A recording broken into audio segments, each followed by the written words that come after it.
Propaganda exists in many forms. Most of you may think I'd never fall for such blatant manipulation, but you fail to realize that nearly every aspect of your day-to-day has been shaped by propaganda campaigns from 100 years ago. So chances are, you would fall for it, and maybe you already have. But don't worry, because today on the show we go over 3 of the most bizarre and major propaganda campaigns of the last century that you probably didn't know about. Okay, let's start with carrots can improve your eyesight. Although carrots can be good for someone with vitamin A deficiency, they unfortunately do not give you night vision. This is just a myth your mom and the British military desperately wanted you to believe. But much like how me and your mom have our little secret, the British military was also hiding something. Something big. During the 1914 Blitzkrieg, the British government issued citywide blackouts in order to make it harder for the German Air Force to see and hit targets during the nighttime. The Luftwaffe were at a definite disadvantage, but the British pilots, on the other hand, recently received a new top-secret technology known as AI, as in onboard airborne interception radars. And thanks to this new military advancement, one RAF pilot, John Cat Eyes Cunningham, was able to take down 19 targets during the night, which was once unimaginable. And how did he do that, thought everyone unaware of the highly classified radar technology? Well, the Ministry of Information told newspapers that pilots like Cunningham just ate an excessive amount of carrots. And boy, did people buy it. It's not 100% certain that the Nancy's started shoving carrots up their ass upon getting this information. Although expert in carrot history, I'm not joking here, John Stolarczyk does say, I have no evidence the Germans fell for it other than that the use of carrots to help with eye health was well engraved in their psyche. It was believed that they had to fall for some of it. I mean, the British civilians did truly believe this, as evidenced by these posters. That's only part of the carrot propaganda though. During the war, resources like vegetables and sugar were especially scarce, so many families were encouraged to grow their own food in victory gardens. Potatoes and carrots were of course easier to grow and were in surplus, and that's why mascots like these have to exist. And here's something that's always true. If something got cartooned in the 40s, it's probably propaganda. But I'd still eat that, no crumbs. Additionally, war cookery leaflets contained many recipes where carrots were a substitute for sugar, such as carrot fudge, carrot pudding, carrot cake, carrot marmalade or carolade, and so on. It's easy to see why this myth still persists thanks to the propaganda around it, but the only thing there's really no explanation for is why the British still cook as if they're scared of the Germans flying overhead. Tell me honestly, this doesn't look like the product of wartime rationing. That's what I thought. Next, mouthwashing.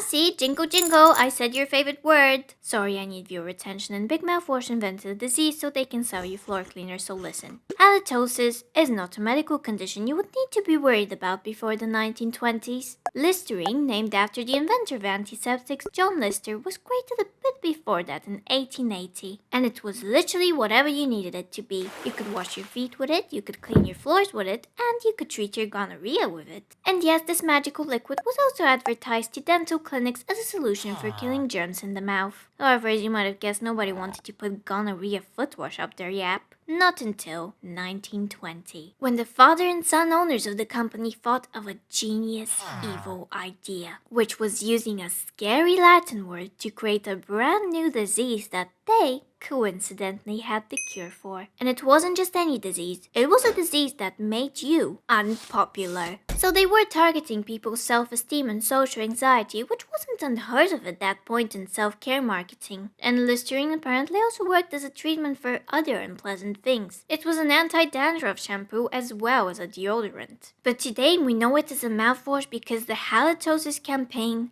was way more effective. Halitosis just means bad breath, but it's medical sounding enough to get people worried. And this fabricated panic bamboozled the population and made Listerine so successful that marketing historians today refer to using fear to sell a product as the halitosis appeal. So before I get to our last talking point, I would like to bring you this PSA. Did you know that you or one of your homies might be suffering from celiobatis? It's a very serious condition that can and will make you unpopular. However, there is a cure, and that's gamer subs. It demolishes all symptoms immediately, but only if you use the code POOPY for 10% off. I've saved the best for last because here's what's fun about it. Big Mouthwash invented a cure, but Big Auto invented a crime. In the 1920s, auto groups redefined the power balance on the city streets. In the early days of the automobile, if you wanted to cross, you didn't need to look for a zebra or wait for a green, because it was the driver's job to avoid you, not your job to avoid them. But under the new model, streets became a place for cars, and as a pedestrian, it's your fault if you get hit, explained historian Peter Norton. That being said, in the early 20th century, deaths caused by automobiles were skyrocketing.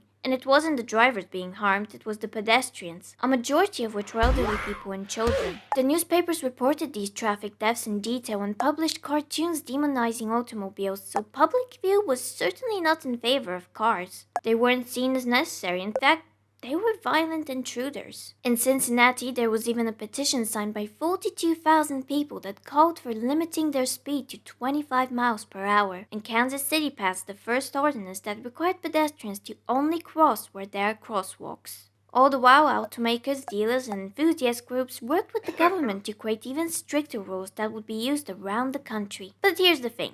Nobody cared. When it came to this new law, it was kind of like how you're not allowed to carry fish under suspicious circumstances in the UK, but nobody will throw you in jail for it, you know? You're not a danger to society if you're crossing the street wrong. On the other hand, a high-speed mental monster sure is. So auto groups realized that they not only have to change the law around jaywalking, they had to change the public's perception. This is where the jaywalking propaganda came in. Industry groups first took over the news coverage. The National Automobile Chamber of Commerce established a free wire service for newspapers. The deal was, we received basic details of the traffic incident. You, the reporter, receive a ready-to-print article that shows the blame for accidents on pedestrians and hammers in the importance of the new laws. Pretty sweet deal, right? Lightning McQueen wasn't screwing around. But when it comes to propaganda, you gotta start them young, so the American Automobile Association began sponsoring school safety campaigns and poster contests that focused on the importance of staying out of the streets. Stupid kid. That covers the fear part of the strategy, but the second half was arguably more successful. Begin the shaming. Auto campaigners lobbied the police to publicly shame transgressors by whistling or shouting at them, even carrying women back to the sidewalks if they're not crossing correctly. The angle was to portray jaywalking as something not only dangerous, but stupid.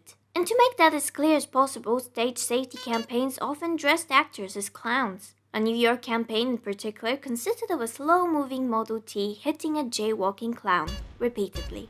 And that's what rage bait content was before TikTok, I guess. But anyways, this turned jaywalking into a sign of being low-class, rude, and stupid. And that's where the name came from. Jay was a word for hick, and jaywalker was some villager who didn't know how to behave in the city. At first it was incredibly offensive, but with time police started using it and it became an official term. Needless to say, this was a very successful campaign. You can tell who won and now dominates the streets. That's right, elderly people. So today we learned how effective propaganda can be when consumerism is involved. Shitty posters from 100 years ago have shaped how we live today, and that's pretty impressive. Bums me out, but it's pretty impressive. I really enjoyed going over these. Subscribe to my show if you did too. Leave a like, buy some titty energy drinks, and I'll probably do a part 2 where I go over propaganda that had the complete opposite effect.